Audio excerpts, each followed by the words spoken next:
Welcome to the show. My name is Charlton with Big C. This is Charlton and Big C Sports, coming to you worldwide on the Big C Sports Network, on the number one network in the United States of America. And Big C Sports has been voted the number one sports show in the universe, according to Big C. And them good old boys down south, I want to say bienvenidos to all of our listeners in Latin America, also across the pond in London, England, as well as Paris, France, of course, you good old boys in Canada. We love you in Africa, the Big C tribe, but there's no one we love more than the good old boys down south in the land of the free and the home of the brave on a beautiful June the 10th, 2019. Grando Deportes, Big C. How's it going for you good old boys down south? Charlton, very relaxed here on a Monday. Had myself a nice Polynesian dinner and had some liquid libations to go along with it. Yep. Trying to get settled in for a great sporting event tonight in Toronto. Well, there's always something going on in Toronto. I think the Raptors have overtaken the Argonauts and the Blue Jays and even the Maple Leafs as maybe the favorite team in Canada. There's so many cities in the beautiful country of Canada that are celebrating all over the universe up in Canada. Also, Major League Baseball. I'm telling you, $330 million doesn't buy you what it used to.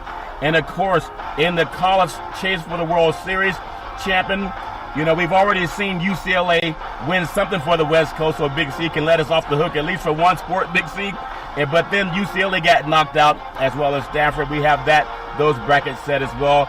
There's so much happening in the sports universe. We really love bringing it to you on this beautiful, hot Monday, Big C. I want to say today's show is sponsored by your Northern California Cadillac dealers, home of the all-new Cadillac Escalade, the standard of the world.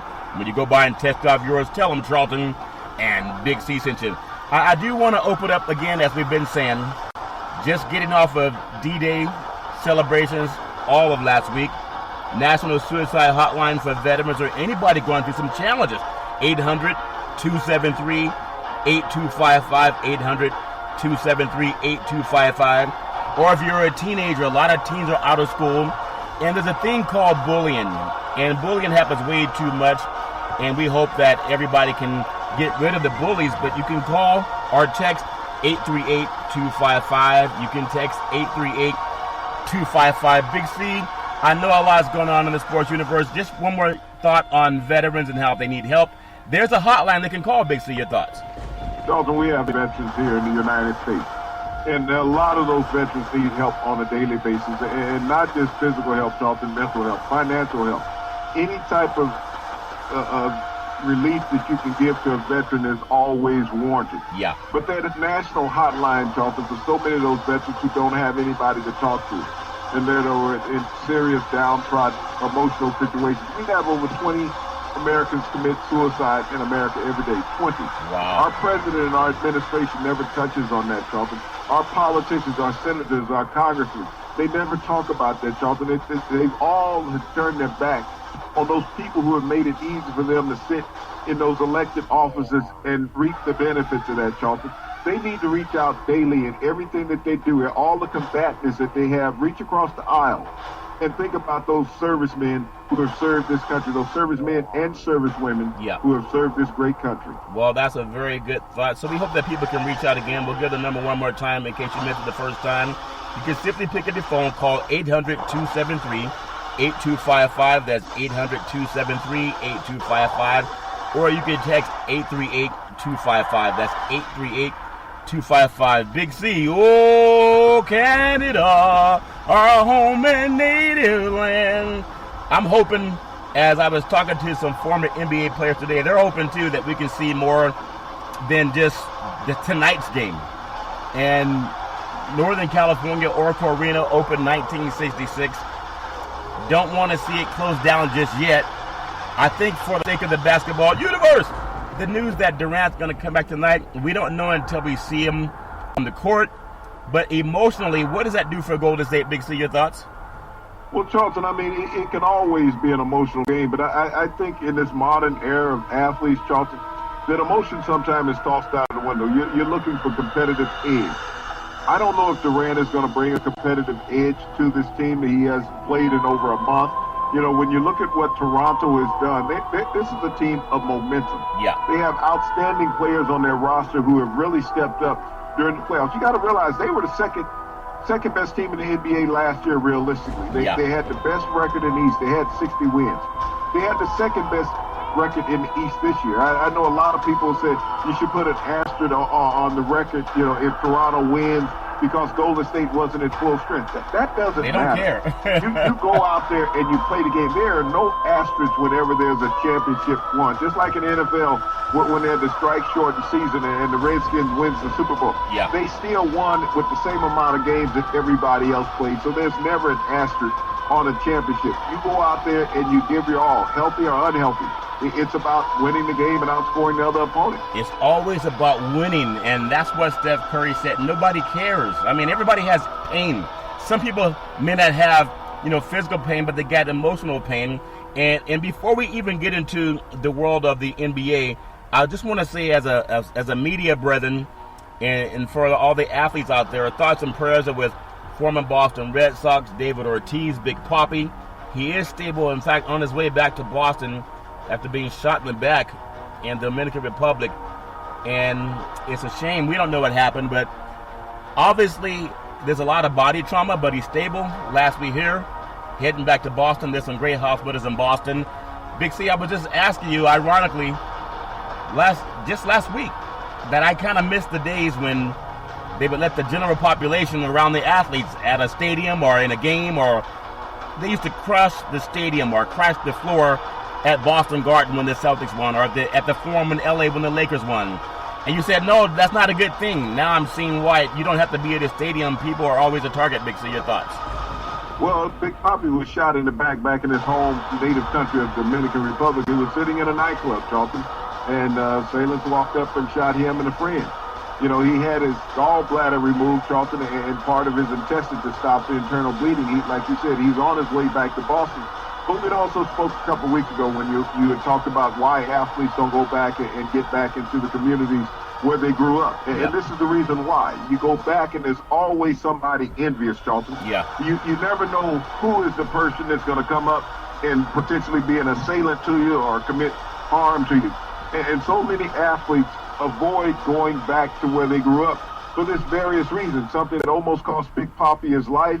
And so I praise athletes for going back to the communities where they're from, Charlton, but you also concern yourself with the health risks and life-threatening issues that they have to deal with also. Yes, and then thank the doctors. I know everybody wants to be whatever they want to be in life, but doctors sometimes, they do the best work patching us back together again, but they don't get as paid as much as athletes, of course. No one even saying that they should.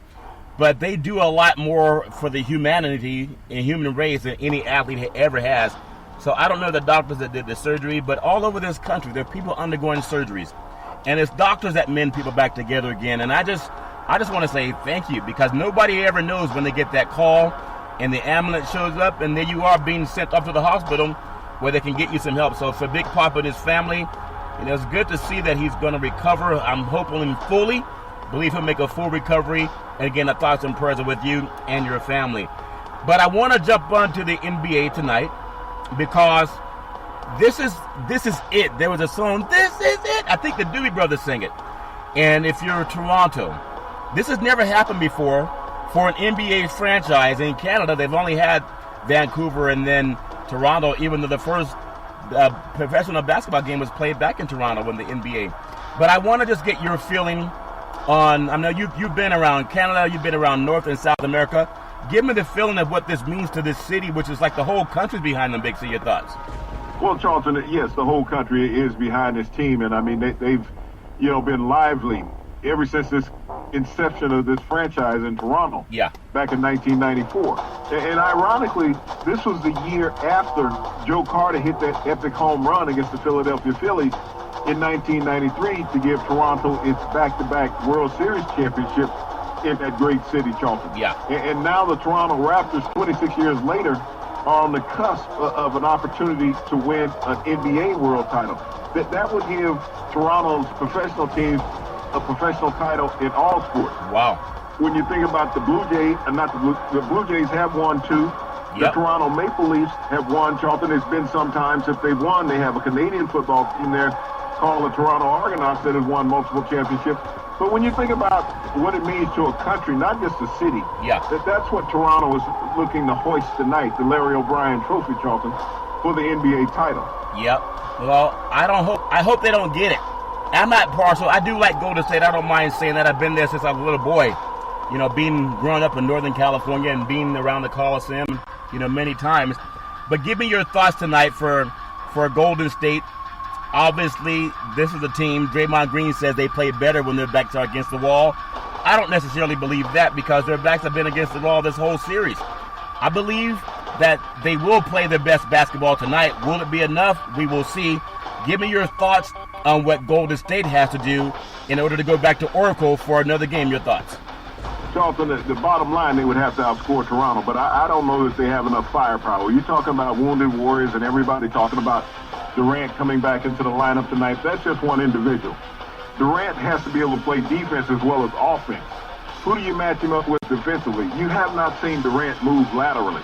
That's created a problem for him. We saw Klay Thompson get injured again in the last game. He hasn't been healthy. Kawhi Looney has rib problems.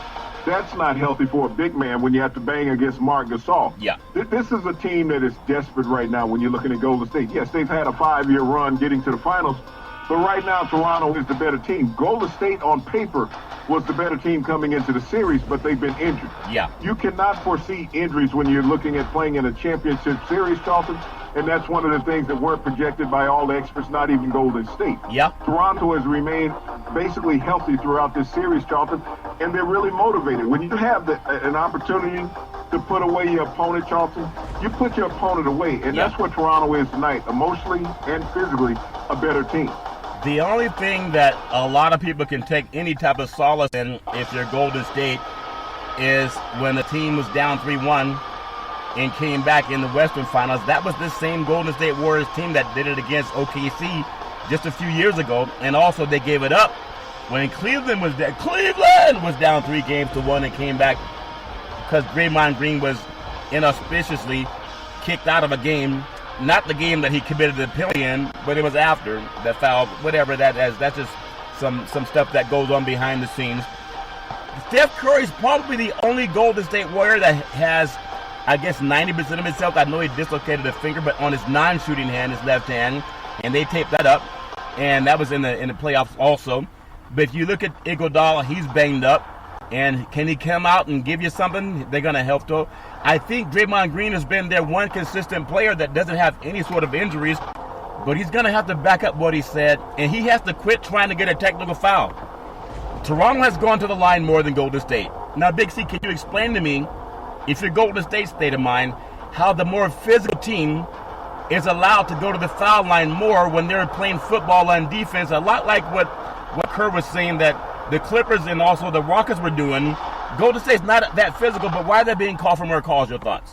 Well, you know, that's just been the way the game has been played against Golden State. Every team has taken it to Golden State physically, Charlton. They've dominated them physically, and they've gotten the calls. Golden State has been a finesse team throughout their 5-year run getting to the finals. And that's how the officials have looked at it, is that they don't play physical basketball.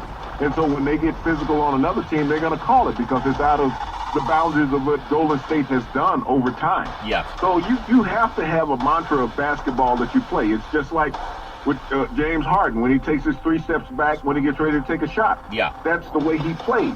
And this is how the officials have officiated games with Golden State. You've been allowed to beat them up over time because they're a team that plays on the perimeter. Yeah. And when they go to the lane, the officials say, well, you know, maybe they're flopping. They're not looking at the right call to make. It's just, you got a mindset when you're an official calling a game that you call them a certain way. Yeah. And we've seen that throughout the playoffs. We've seen that throughout the playoffs. Give me your feeling. Thompson, again, no one has to be. There are no players that are 100%. Kawhi Leonard, because he doesn't talk a lot and he doesn't make excuses, he's also not 100%. I think we saw him dunk for the first time going to his left in this whole series. And maybe that because he took an injection. He took something, but he wasn't dunking prior to that, Big C, so everybody has some pain. Give me, I know we don't predict scores, but if Golden State, if you're thinking from the Bay Area point of view, if you're Golden State, you know you got the Splash Brothers. If Durant can come in and give you 10 to 15 points, I think that's success. Don't look for him to get you 30. But what does Curry need to get and Thompson need to get, in your opinion, Big C, your thoughts? Well, I think Thompson and Durant needs to be equals as far as scoring in the game. They have to take the pressure off of Curry. Yeah. That's where the problem has been for Golden State throughout this finals, Charlton. All the pressure has been on Curry. They have doubled up Curry. They've been very physical on him, Charlton. They've taken away his lanes. They're willing to let other players shoot the ball. So when everybody says, what does Curry have to do? What does Thompson have to do? What does Durant have to do? You have to look at what the other players have to do. I saw Boogie Cousins going to the basket missing layups. Too much. Because he had no elevation. He's injured, Charles. Yeah. The thing is that the role players on Golden State teams lack confidence. Yeah. That's where it is right now. And that's it in a nutshell. If you look at the three players that Toronto constantly brings off the bench, Van Fleet, Ibaka, and I'm trying to think of the other kid, 24 out of UCLA. They come out and they play with confidence. Yeah, yeah. That's what you haven't gotten from Golden State. I see Livingston passing up open shots. In the paint, I know. Cook unwilling to take shots. Yeah. That's the difference between Toronto and Golden State. You can always talk about the starters. But if you're not getting 24 to 30 points out of your bench and role players, Charlton, you don't have a chance to win any series in the NBA. Yep, that's true. And I know everybody has their own opinions, but NBA Finals, the Warriors with Durant, with a healthy Durant, don't just say any Durant, it's a healthy Durant. They're 8-1 in the finals with Kevin Durant. Since 2014-15 season, they're only 8-9 without Durant. Now that goes back many different players mixing in. If they lose tonight, they'll be 8-10 without Durant.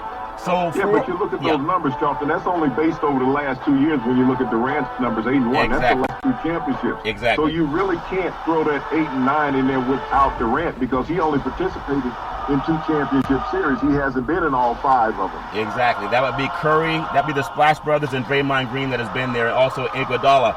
But there's still something to note. I want to also bring up something that's important for Toronto. Serge Ibaka, I think he scored more in this last game than he scored all series.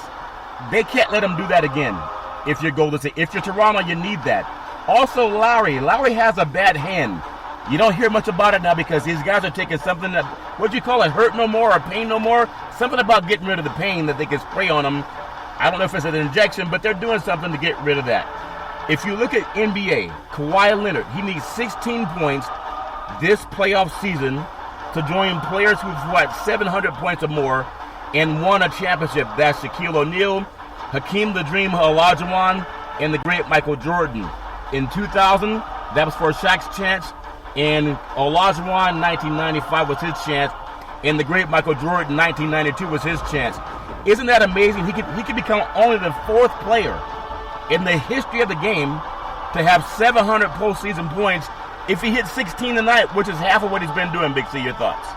Well, a lot of part of that, Charlton, is having your series stretch 6 and 7 games. Yeah. That's what allows you to score those points. I mean, when you look at that 700, it's kind of plus minus when you look at it. If you go with a sweep like you did with Golden State in a couple series, you don't have that opportunity to score that many points. When you can knock somebody out in 4 instead of going 6 and 7. So when you look at the overall points, what you want to look at is the game average. That's what's most important versus the total points is the game average. Because when you look at those players and other players who have won championships without having to go 6 and 7 games in the 4-game series, Charlton, well, in the 4 series that you play to get to a championship, your numbers are not going to be as great. Well, it should be a phenomenal game tonight. I think if you're a wounded team, this could be a sea change. Both teams are by the water. It could be a sea change tonight because there's no guarantee that any player in the starting 5 for both sides will be there. You look at 2-time Finals MVP Durant. Will he leave or will he stay? And then Kawhi Leonard. There's a whole consensus out there saying that he's gone no matter what. And he's so quiet, how would someone know what he's going to do? Because he probably wouldn't tell anybody, Big C. But next year, we could be looking at 2 different rosters. And if enough happens, maybe 2 teams that won't even get back to the finals next year. If Durant's not with Golden State, maybe even Thompson. And then if Kawhi leaves Toronto, chances are they won't be back there next year. I want to get your feeling on this. We've talked about, what players need to play well. Everybody for Golden State needs to play well. You mentioned some guys off the bench, as well as Toronto. Tonight we find out what kind of coach Coach Kerr is. Because any dog can win a fight when you're ahead. Anyone can win a game when you have the advantage. But how does Coach Kerr coach when he's the underdog with banged-up players and he's still considered the best coach in the universe? Big C, your thoughts? Well, Charlton, I mean, you got to stay with the path that brought you there. You know, coaches can make moves with players, but it's also the players who have to make the shot. Yeah. When you look out on the field, I mean, on the court. I mean, Nick Nurse has made the same move that Steve Kerr has played. He's played the same amount of players every game. Yeah. It's just his players have hit the shots. Well, when you look at Toronto and they're shooting as a team 48% from the floor in this series, you can't coach that. That's the player's desire and will, and that's what Toronto has done. Like I said, when I look at Golden State and I see players that are playing timidly, you have wide open shots and you're passing the ball.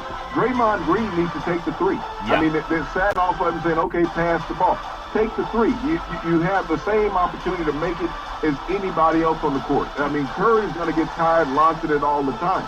But when you have an opportunity for a 16, 15-foot shot and you're looking to pass the ball, that means the mindset of the players are not in the game intuitively to win the game. They're trying to look for an excuse, and I've seen a lot of that from Golden State in the first 3 or 4 games. Yeah, you see passive players sometimes, and I know people talk about it all the time. You've always said, I was asking you, when you're in a championship game, what's the mindset? The fans might think you have to be more hyped up, you have to be more intense, the crowd's crazy, they're screaming so loud you can't even hear. But players, and talking to many professional athletes over the years, they say you don't even notice the crowd, which is hard to believe. But it's about doing your job, working hard, and doing your job. That makes sense? You don't notice the crowd. I mean, when you go to work as a professional athlete, you expect to hear crowds. Yeah. I mean, they are there.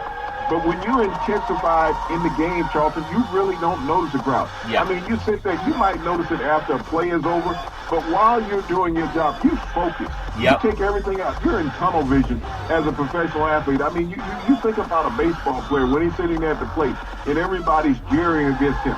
He's focused on the pitcher. Yeah. You watch the NBA players at the free throw line when people are standing behind the basket with the little Tommy sticks banging them together and waving flags and towels and all that stuff. They're focused on the rim. They don't see all that arterial stuff around them, Charlton. Yeah. They see the rim. They see that little 2-foot rim. That's what they're aiming for. If they were to sit there and pay attention to the fans, Charlton, they would never make a free throw. Yeah. But when you're seeing guys hitting 90% from the free throw line and above, they're professional gentlemen by leisure. That's what they do. Yep. Professional athletes are not banged up by the fans in any capacity. I mean, at times in hype getting into the game, but once you have that first contact with your opponent, it's all about the game. That's very true. So everybody knows it's East Coast versus West Coast. It's California versus Canada. And really, you just got to love this game. If you don't like NBA basketball, you probably haven't seen it enough. I love what's going on in the world of the NBA universe. I hope they have a great game tonight. I think my prop betting friend was saying pay attention to how many times what team shoots more foul shots. That might be the team that wins this game. That means if you go to state, when you're in the paint, quit throwing the ball out, go to the basket. If you're Toronto, keep trying to play physical because they're not stopping you from doing that. I think you'll see Kerr on his feet most of this game tonight. You'll also see the same thing with Nurse. I'm looking forward to a great basketball game, and it might be the only game where Kawhi Leonard scores under 30 points. That's just a good old boy telling me that. I don't know if that's true or not. Big C, I know we're looking forward to it, and I hope we'll have a great game. I want to just jump on something real quick because the college baseball World Series, there's so many great sports in this great country, but college baseball is not as televised as football and not as televised as basketball. But it surely is great theater with Michigan knocking out UCLA last night, the #1 seed, in the best of 3, and they got them. They got them in Southern California, and so congratulations to the Michigan's Wolverines. Also, Stanford got had. So the teams that have punched their tickets to the College World Series, Louisville, Vanderbilt was an amazing pitcher. Florida State is setting all kind of records as far as how many times they get there. Texas Tech, Mississippi State, Michigan, and Auburn. So I noticed we got some SEC teams out there. I know that makes you happy. Do you have any confirmation? Can you confirm or deny that a lot of these umpires are from the SEC? Big C, your thoughts? Well, Charlton, they play the most dominant brand of baseball in the country on the college level. Yeah. And when you look at the stadiums and you look at the fanfare participation, Charlton, you get more from the Southern than what you get on the West Coast. And so it's a heartstring of baseball. I mean, when you look at sports as a total, that's what the South lives on. Yeah. And when you look at the number of teams that are making it to the World Series, versus the West Coast where, everybody wants to go to the beach. Yep. They got to go to the beach and they're going to hang out and have a good time. So whoever gets there, you earn it when you're at the college level, those aluminum bats, and the fans have been great. We wish you all nothing but the best. Big C, but I do want to take some time to focus on one of the players, the Vanderbilt freshman, 19 strikeouts, Kumar Rocker. On Saturday, he threw his first no-hitter in the NCAA tournament, Super Regional play in a 3-0 victory over the great Duke. Overall, it was his 8th single pitcher with no-hitter in the NCAA tournament history. 19 strikeouts, also broke an NCAA tournament record held by the David Price. This guy can throw it. I just want to get your feeling on how he'll stack at the next level, Big C. Your thoughts? Well, Charlton, he comes from a great genetic line. His dad, Tracy Rocker, played in the NFL, also played college football at the University of Auburn. And this is one of the things I've constantly talked about, young minority kids participating in baseball. He could have followed the path of his dad in playing football, but this is the second young man, Charlton, that has been a pitcher that his father has been a defensive lineman or an offensive lineman in the NFL. Think about Mark Slorette. His son's a pitcher for the Detroit Tigers. Yeah. And now we look at Rocker being a freshman at Vanderbilt, a high academic institution to start. I mean, it parallels with Stanford out on the West Coast academic-wise. Yep. But to go out and dominate as a true freshman in an NCAA tournament regional game, that just speaks well, Charlton, that his father has prepared him for the next level. And I think his game translates. When you think about David Price, who also had the record prior to that, and last year was on that World Series winning staff with the Boston Red Sox, Charlton. Yeah. Hopefully this young man, Mr. Rocker, has a bright career in the major leagues, and it will lead the path for many more minorities to go back to the game of baseball and thinking that everybody can play in the NFL and the NBA. Yeah, last I hear, you probably make more money in baseball than you also do in other sports, NFL and NBA. So it's all about, if you really want to expand your horizons and see what you can do. I know growing up, there were a lot of African-American men that played all kinds of sports. It's just that when you get to college, sometimes they make you focus on being a one-sport athlete, unless you're a guy like Deion Sanders or Bo Jackson. But there are a number of guys out there that are multi-sport athletes, and I think if more men of color would give baseball a chance, you think about how much longer they can play, and you don't have CTE issues in the world of Major League Baseball. Big C, your thoughts? Well, Charlton, the thing about baseball is that you guaranteed your pension one day in the majors. You qualify for your pension. Yeah. You qualify for medical coverage for the rest of your life. And so if people are being more educated about what professional athletics provide for them overall, and that's what you got to look at, is the long-term care that you're going to receive out of professional sport. Yeah. And the opportunity to play. And here's Rocker, Charlton. He's going to get an opportunity to play in Major League Baseball. His dad has his pension from the NFL, but he can also look at his dad and see how trying it was on his dad's body, Charlton. Yep, that's true, Big C. So we know it's all fair, love, and war, and we wish everybody the best. If you have a chance to do anything in this country, make sure you do the best you can to make it happen. What we're going to do now is come up on what we call the Big C pause. And after we take that pause, we'll come right back. We got a lot more to talk about on the Big C Sports Show, and we hope that you will come back and join it with us.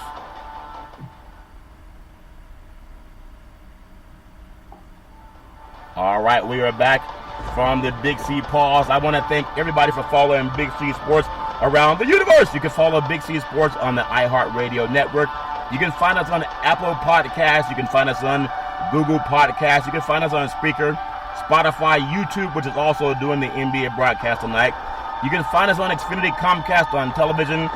And what I really like is if you have that app called Alexa, when you walk into your house, say, Alexa, play Big C Sports Podcast. You hear our sponsors, and then this show will come up. And we thank all of our sponsors for their support. Also, again, I want to give that hotline number.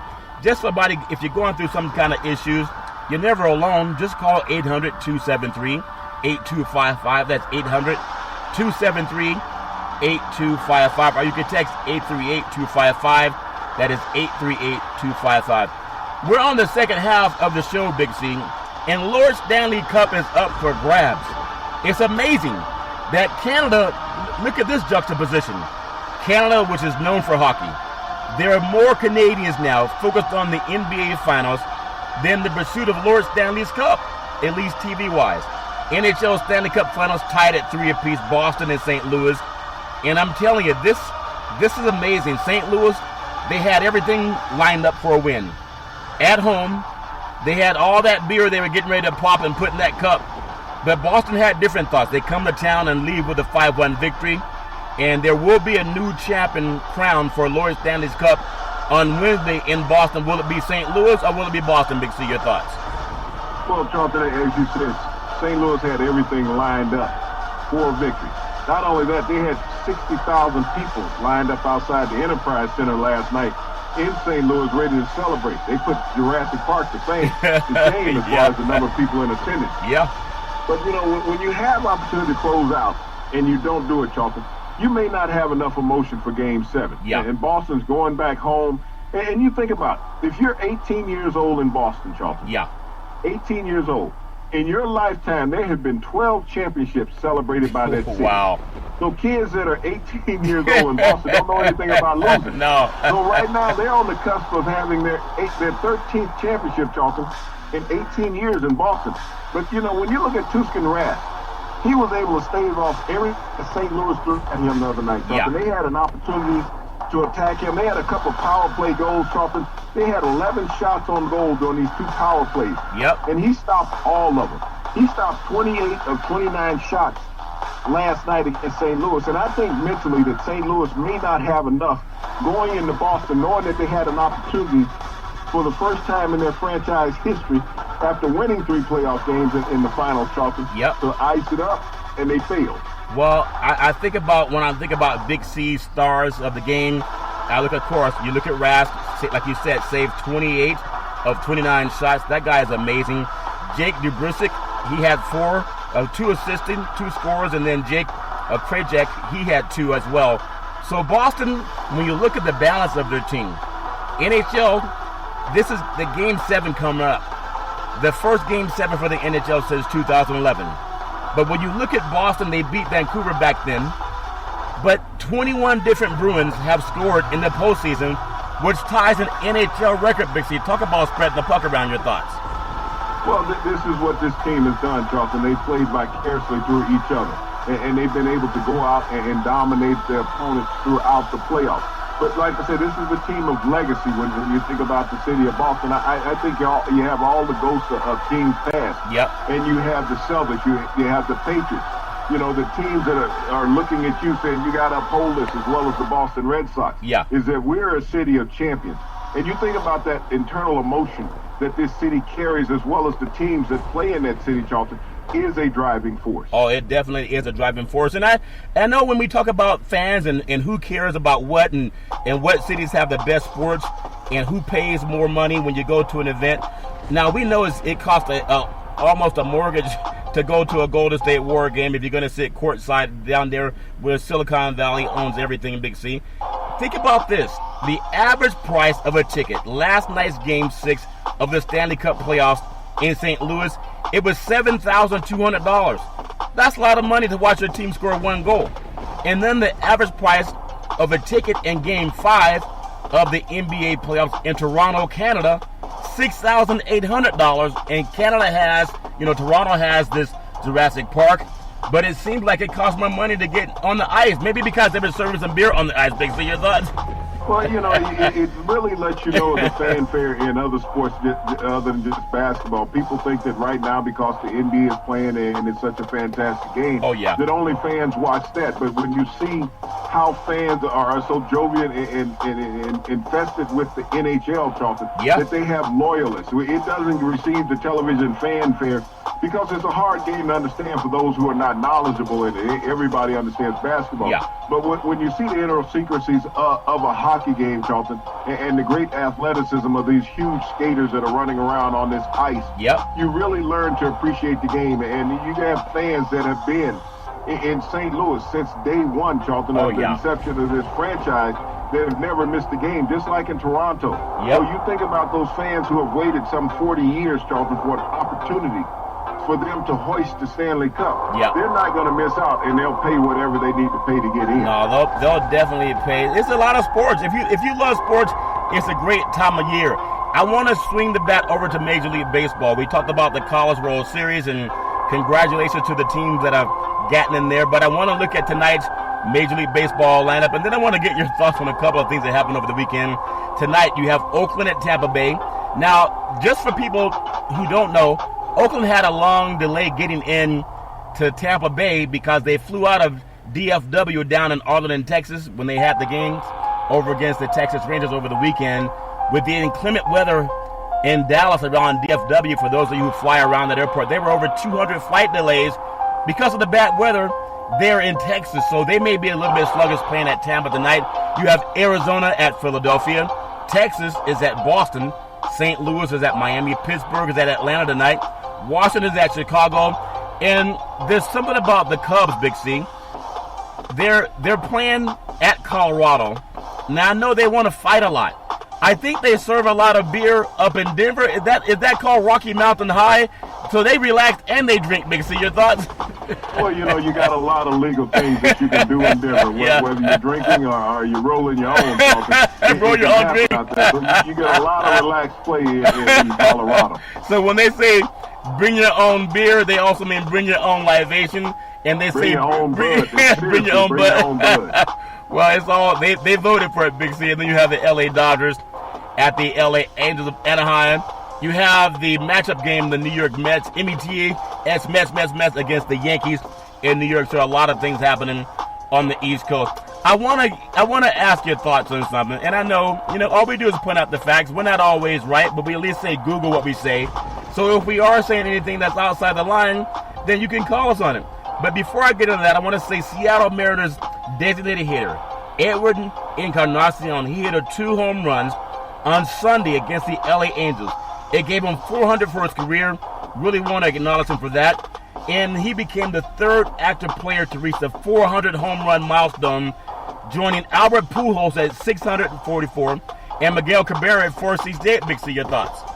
Well, Pujols is destined for the Hall of Fame. Oh, yeah. When you think about Encarnacion, he was a long-time Yankee player until 2 years ago he signed this huge free agent contract. He has been injured in the outfield, and they've moved him to the designated hitter spot, Charlton. But you think about the troubles that Seattle has had. They started off this season the hottest team in the major league at 12-2. Yeah. And they've lost 40 games since that, Charlton. But, Encarnacion is still swinging the hot bat out there in the Northwest. Well, I want to take you to another game because it was a great game. It was Cincinnati Reds and the Philadelphia Phillies. And it was, I believe it was 2 outs. It was in the bottom of the 5th. And the score was Philadelphia 3, Cincinnati 1. Bryce Harper was actually on 3rd base. Had a pretty decent at-bat coming up. Bryce Harper decides to have this great idea. He said, you know what? These good old boys, because they don't check the stats like we say, Google it, they gave him $330 million over 13 years. He has the bright idea to steal home plate from 3rd. And he had a guy at the plate that could hit the ball well. He was thrown out easily at home plate. And he said, well, maybe I should have gone head first. Big C, what do you get for $330 million? Your thoughts? Well, Bryce Harper, there's a lot of pressure on the young man to deliver, Charlton, and I don't know if mentally he's up to it. When we look at how his fleeting statistics have, happened this year, that he is a worse player this year than what he was last year when he was holding out and demanding the money. Yep. And I give all the credit to his agent, Scott Boras, for finding a sucker, to get that contract. There's a sucker born every day. But I think it also hurt the rest of the players in Major League Baseball. So do I. Because Bryce Harper now will be the benchmark for every free agent coming into in Major League Baseball the next couple upcoming seasons. Yeah. People are going to say, well, Bryce Harper got this money and he didn't perform. Why should we pay you? So we won't see 10-year contracts given out anymore in Major League Baseball. I think teams will go more with the 4-, 5-, and 6-year contracts and a lot less money.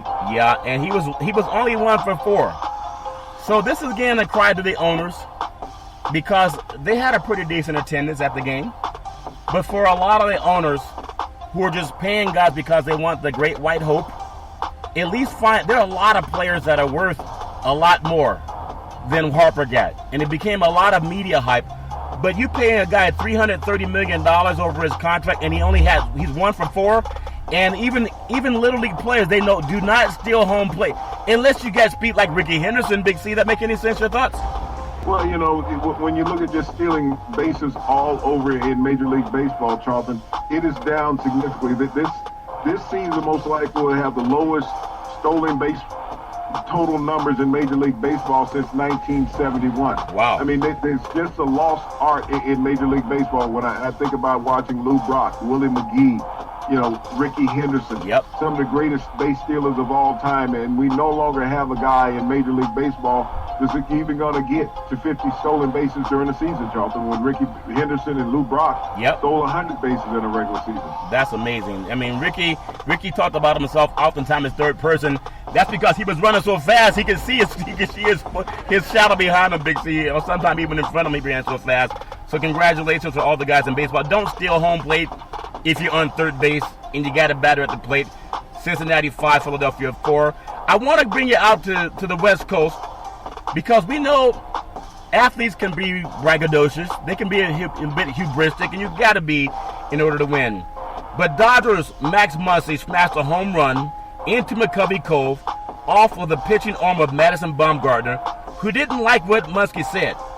And Muskie said, look into the bay and get my ball. And Bumgarner said, which one it is? He says, the one that says Muncy written all over it. And that's to say, Sam Jackson had a skit in Pulp Fiction that said, look into the back and get my wallet. He said, which one is it? The one that says bad blankety blank, blankety blank. I like Bumgarner as a pitcher. But for you to go to a guy who just took your yard and say, hey, run around the plate, don't look at the ball. Well, it's looking at the ball that helped him hit the home run. I thought Bumgarner was way out of line, Big C. Your thoughts? Well, Charlton, I hate all these unwritten rules in baseball that a home run hitter cannot admire the ball that he just launched out of the stadium. Right. He has to just, go around with his head bowed down and be thankful that he does. Right. The thing about a pitcher, if you're mad about a player hitting a home run, well, don't give up the home run pitch. Right.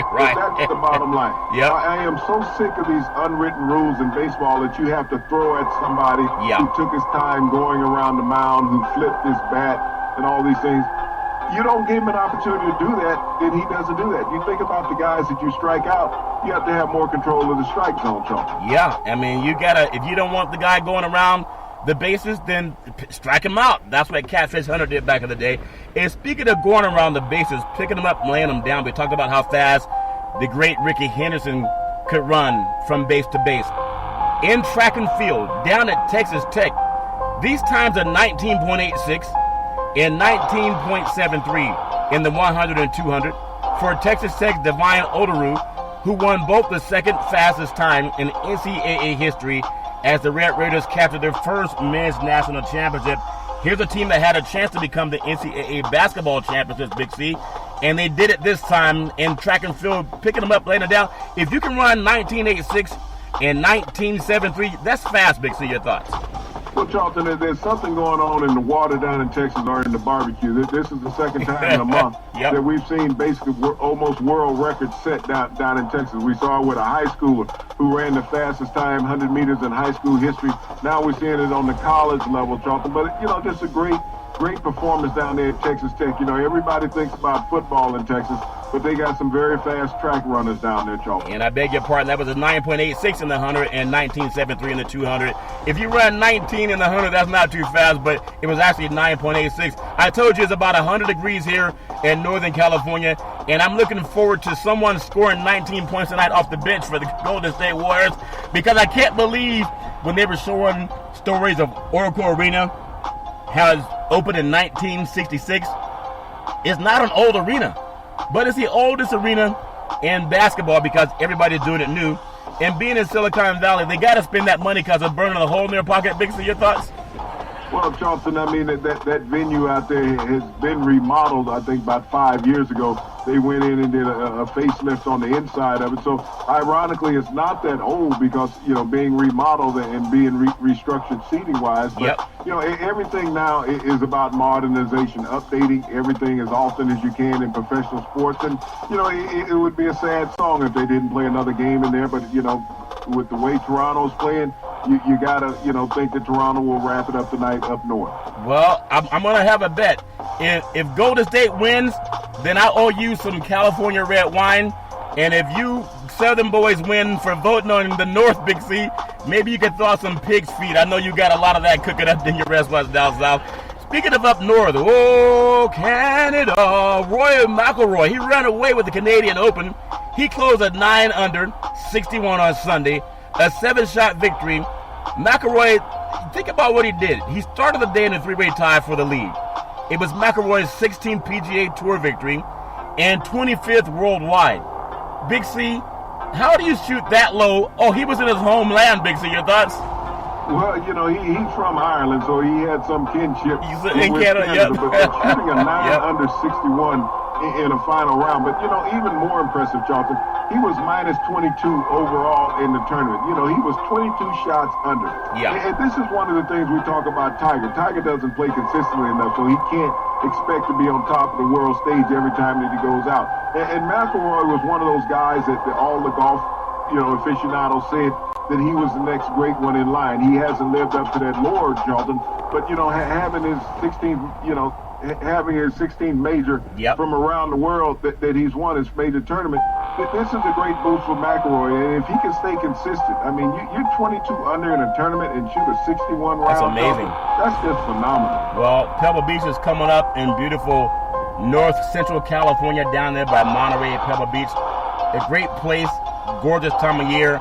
We'd like to see how, you know, Tiger's going to be out here with McIlroy. You know, Johnson's going to be here, Spieth. And it'd be nice to see who wins that. I know Tiger scorched the course, you know, several years ago and won by multiple double digits. We'll see what happens when it comes to California this time. Also, on Sunday, tennis great Rafael Nadal. He celebrated his 12th French Open victory, the most all-time, a 33-year-old Spaniard 18th Grand Slam trophy, moving him within 2 of the great Roger Federer. The men's record is 20, Big C. Your thoughts? And that's held by Federer. I know a lot of people always talk about Tiger chasing Jack's record of 18, yep. you know, on the PGA Tour. But you think about how competitive a tennis pro has to be, Charlton, going through the various rounds of a tournament. And you think about what Rafa Nadal has done in dominating one course more than any tennis player in history. 12 French Open titles on the clay courts at Roland Garros. So yeah. when you talk about the greatest athletes of all time, you think about tennis, because tennis is a worldwide sport. You have, and he's a Spaniard.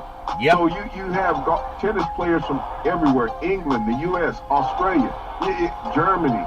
So when you think about who you have to compete against on the world stage, I know golf is one of those sports that people say, well, everybody can play. Everybody cannot play tennis. No. So you think about the greatness of Rafa Nadal and Roger Federer being 20 and 18 major victories. That way out succeeds what Tiger and Jack Nicklaus has done on the PGA Tour, Charlton. Yeah, and I want to, based on how great he played, I want to jump back into the world of baseball just a moment, because Washington Nationals I think Washington had Bryce Harper last year at Big C, and he tried to hold them ransom for $330 million. They're looking at what they saw happen down in San Diego, and they're glad they sent Harper to Philadelphia. The Washington Nationals hit 4 consecutive home runs in the 8th inning, Sunday becoming the first franchise in Major League history to accomplish that feat multiple times. You look at Harry Kendricks, Trey Rodon hit back-to-back homers for the San Diego Padres, relieving Craig Stenham, Turner, and Adam Eaton and Anthony Rizzo hit back-to-back in 2 back-to-back homers off San Diego Padres reliever. And if you do that, I think he threw 7 pitches to give up those 4 home runs. Big C, your thoughts? Well, Charlton, I think he might have been looking to the dugout to the manager, hey, take me out. Yeah. Take me out of this ball game. Yeah. But, you think about that feat and how phenomenal that it was, Charlton, that it's never been accomplished in Major League history, 150 years of Major League Baseball, to go out there and hit 4 consecutive home runs in an inning to lift them to a victory. They're not missing Bryce Harper in any way, Charlton. They're not a better team. They're not even a worse team without it. Yeah. But they know they don't have to eat that salary. No, they don't have to eat that salary. In fact, with all that money, somebody's eating something. They haven't legalized cannabis in Pennsylvania, I don't think, but maybe they will after they saw what they're getting for the money. And speaking of a wacky Triple Crown season, ended with another surprise on Saturday. Sir Winston went off at relatively steep odds of 10-1, held off favorite Tacticus to win the 151st Belmont Stake. It marked the 2nd consecutive Triple Crown victory for trainer Mark Case, who also worked the Preakness winner, World Will. Big C, your thoughts? Well, Mark Case is going to get the Triple Crown trainer of the year, Charlton, because he won 2 legs of the Triple Crown. But as you said, it was uneventful. Who really realized that the Preakness was being run this past weekend? other than, horse aficionados. Yep. And you think about that, this Triple Crown season was mired in nothing but controversy throughout, Charlton, which took away some of the luster of the sport of kings. Yeah, and that's very true. So we know it's all fair and low in war. I really love what's happening in the world of football. I want to jump on some NFL talk because it never goes away. It really is a 24-hour-a-day, 7-day-a-week business, and I'm happy about that. The 7 NFL quarterbacks under the most pressure to win in this upcoming 2019 season. I'm just going to give you my thoughts. Derek Carr for the Raiders. Matthew Stafford for the playoff win. The playoffs. Did someone say we have playoffs? The no playoffs Detroit Lions. Kirk Cousins for the Vikings. I think you said he's somebody's cousin that you know. Carson Wentz for the Eagles. Now, he could have had another contract negotiated in about 2 years that would have upped his contract, Big C. And Carson Wentz decided, no, I'm going to do it now because he studied his own history. He's always injured. So another 2 years to get injured again would have hurt any opportunity to make more money. So he's willing to sign when he already signed that great contract. Eli Manning for the Giants. Jameis Winston, he has enough money to buy some crab legs down in Tampa. And Garoppolo for the 49ers. I think those 7 quarterbacks have a lot of pressure. Big for your thoughts. Charlton, they're all under tremendous pressure, and you think about none of them played in the playoffs last year. And, this is a team that has been to the NFC playoffs the last 2 years in Philadelphia. Now Carson Wentz has sole control of that team and no Nick Foles looking over his shoulder. No. Can he stay healthy enough to get over the hump? And we think about the Minnesota Vikings, Charlton. They were one play away 2 seasons ago of going to potentially the NFC Championship game. Yeah. But now they brought in Kirk Cousins, and they did not even make the playoffs. No. Derek Carr out in Oakland, 2 years ago, they had won the division, Charlton, and they've slid dramatically in the Western Conference. They're probably the 4th best team in that conference. Matthew Stafford has never understood what the playoffs meant since he's been a pro in Detroit. No. So there's a lot of pressure on those quarterbacks that you just called off, Charlton. Will they be able to propel their team to the next level? Because they're all making these $100 million contracts. Jimmy Garoppolo has to find a way to stay healthy in San Francisco. Coming back off of that ACL, will he be able to sustain and keep that team winning? You think about when Tom Brady came back off of the ACL in New England, they went to the Super Bowl. Yeah. Will Garoppolo be able to do the same thing for San Francisco? Well, probably not. We'll find out on the field. Ironically, I still hear some knuckleheads saying, well, Prescott, he's the second winningest quarterback in the NFL the last 3 years. He's the top winningest quarterback in regular season in the NFC. You can Google it. He's only second in the league to Tom Brady. And there's still people saying that they're hesitant over making him a franchise quarterback. And I just ask everyone in the sports universe, if you want to decide who's best or not. We talked about the player down at Texas Tech that set NCAA records. We talked about the 4 home runs hit back to back down at the Murph in San Diego, or Petco down in San Diego. And we know about Game 7 coming up, Lord Stanley's Cup. If you just Google his record versus anybody that has more money than him, that should tell you something. Big C, I want to jump real quick to the world of college football. When you think about some of the top traditions in college football, now I'm on the West Coast, I'm going to start with the USC Trojans. Because they have that white horse that since they drugged them up down in Alabama, when they played Alabama down in Texas, that horse hasn't been the same and hasn't found as many reasons to run around the track. Big C, your thoughts? Well, you sure he hasn't been one of the horses out there in Santa Anita, Charlton? Oh, wow. He might be one of them. So, the horse type in California hasn't been great lately. That's funny, Big C. Well, I know some of the teams out west, but I want to jump also. I think Florida State, now it may not be politically correct, but when they do the chant, the Native American fight song, and I think when they get the whole stadium doing that, I think that's exciting, especially for college football. But also, I know there's a lot of programs like the University of Oklahoma, the Sooners. After every touchdown, they have that Sooner racing onto the field. I remember it was an 85 Orange Bowl on the Barry Switzer when they played Penn State, and that good old boy was running the Sooner out on the field too. Big C, your thoughts? Well, that's one of the most exciting traditions. After every time they score, the Boomer Sooner comes out there and makes a track around the football field, Charlton. Just great tradition in Southern and Midwestern football. Yep, they do that all the time, Big C. What about the University of Colorado? Prior to every game, it's called Ralphie, the buffalo. He makes the trek around the field, and that's a huge animal. Hopefully no one would ever get licked up and fall down in front of it, Big C. It's not like running with the bulls when you run with the buffaloes. Your thoughts? Well, no, I mean, and you think about it, having your mascot being a live mascot on the college level. There's so many teams that have these big uniforms, Charlton, and they put a person inside it, but the University of Colorado has kept that long-standing tradition, Charlton. And we knew that the Colorado roamed in the Rocky Mountains. And so, to have Ralphie, going around the stadium, and they once won a national championship with him, Charlton. Yeah, they sure did.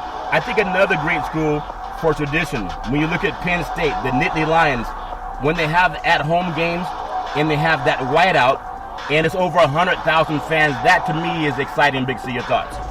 Well, to see a sea of white, Charlton, there in Happy Valley and at Penn State, it's just a great sight for the fans, the student body, Charlton, to have that tradition that everyone is into.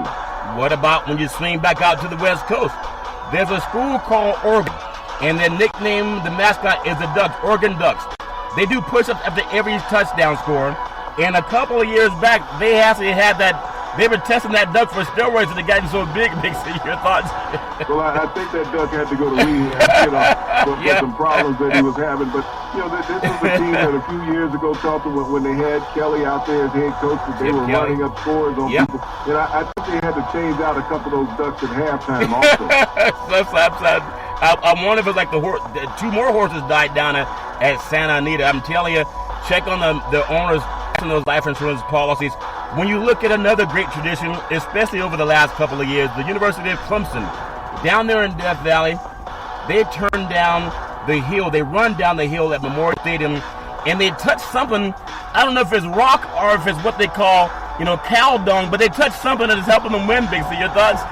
Well, Charlton, they have this stone that all the players, they bring all the players to the top of the stadium in buses, Charlton, out of the locker room. And they all get a chance to run down this hill to electrify the fans. And it's an open hill of grass, Charlton. They put carpet on it for the players to run down. And after all the players have entered the stadium, all the fans just move in and close in that area. But one of the greatest traditions in college football. Now, I studied a lot when I was in college. In fact, I had to read a lot growing up. But sometimes I had a hard time. I realized I needed glasses when I was in about the second grade because I could not tell the difference between an eagle and a tiger. So the Auburn Tigers, they have an eagle as their mascot, and it flies into the stadium. Hopefully they don't bring a tiger and an eagle to have it eat itself. Big C, your thoughts? Well, one of the things you got to hope that there's no pigeons in the area during that time because, it might be lunchtime for that eagle when he's rolling up in there. You want pigeons to come out to what's now called Oracle Park where the Giants play in San Francisco. They have a lot in San Francisco. I would say the University of Georgia and the University of Florida, when they play in Jacksonville for the annual world's largest outdoor cocktail party. Now, I know it's illegal to serve minors, but somebody's sneaking something through the cup. Big C, your thoughts? Well, Charlton, you think about one of the greatest traditions in college football where each team gets half of the stadium. And this has become a ritual between these two teams, Charlton. I know they're trying to talk about having these games played in home and home series. But this is one of the great traditions in a neutral site in college football to have all of that fanfare in one place. Yeah, it's a great environment, though. I just love what's going on in the world of sports. And then I also want to, when you think about Jacksonville and how these teams in the SEC, they go down and play each other, and it makes it an event. Ringing of the cowbells, Mississippi State home games. There was a time when the Sacramento Kings, when they played at Arco Arena back in the 2000s when they were a good team. And I remember Phil Jackson and the Lakers came up, and he was asking Commissioner David Stern, get rid of those dang cowbells because his ears were ringing for a couple of days. Big C, your thoughts? Mississippi State doing the same thing. It's been a huge tradition. You think about how does cowbells and bulldogs mix together. I guess they want the bulldogs to get out of the way because the cows are coming through. But, this is a tremendous, long-standing tradition down in Mississippi State. And that's Dairyland down there. We think about Pennsylvania being Dairyland, but it's also that down in Starkville, Mississippi.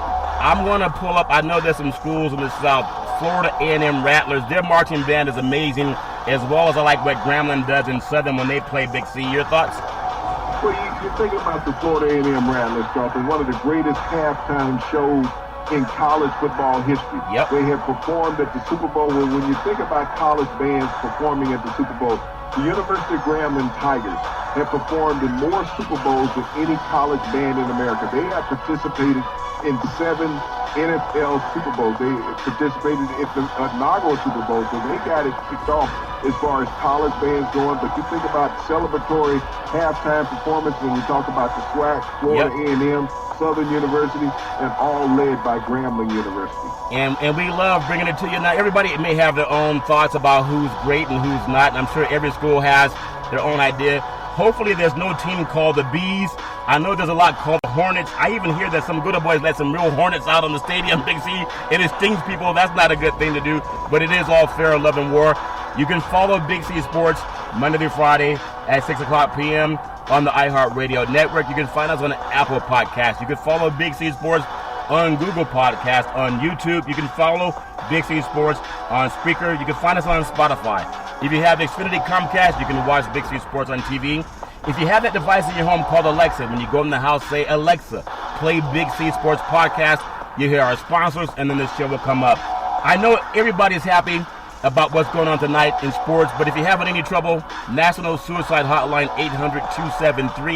800-273-8255. That's 800-273-8255. Or you can text 838-255. Again, 838-255. Big C, I know the biggest thing in the sports universe tonight up in Canada. Will it be the Raptors getting what they've been seeking for a long, long time? Will it be Golden State coming back home to the land of vibranium and having another win at the Oracle Arena? And I know that NBA basketball would love to see that, if that can happen at all. We don't know, but we will definitely watch to see. Big C, back in the day, there was a man by the name of Drew Boudini Brown.